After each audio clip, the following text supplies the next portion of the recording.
bok choy or pak choy seedlings. Are they too crowded? Yes, I agree with you. Actually, they've been thinned out for a couple of times. Some of them transplanted into my planter like that.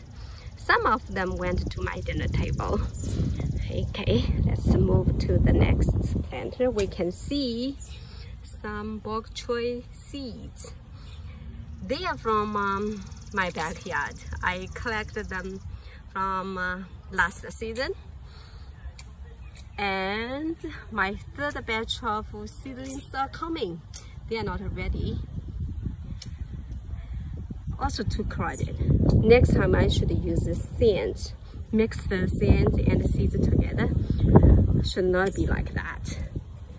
Okay, third planter. We can see flower and seeds are coming for next year.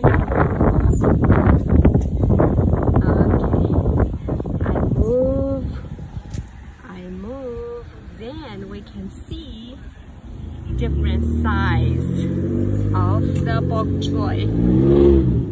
This is bok choy from the seedlings, and that one I have transplanted them, I think from 40 days ago. They are ready for dinner table. Okay. Usually I use the bigger one, stir fry with meat or just a vegetable.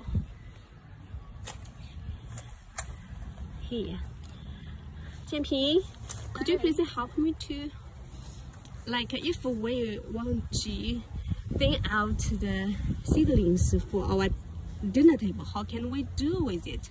First, we choose the bigger, larger one. Put them out the whole plant, the whole head of plant out of. Then we cut the root. Yes, now it's ready for your salad. If we, okay, do one more.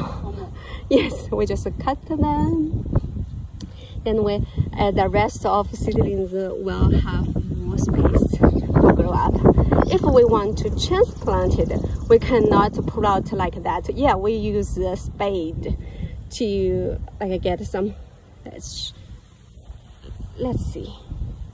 You have to with some soil together, and usually we transplant it in like evening or on raining day. Yes. See? Yeah. Okay, that's all. So that is my experience for planting bok choy. Just to share with you. Enjoy the planting.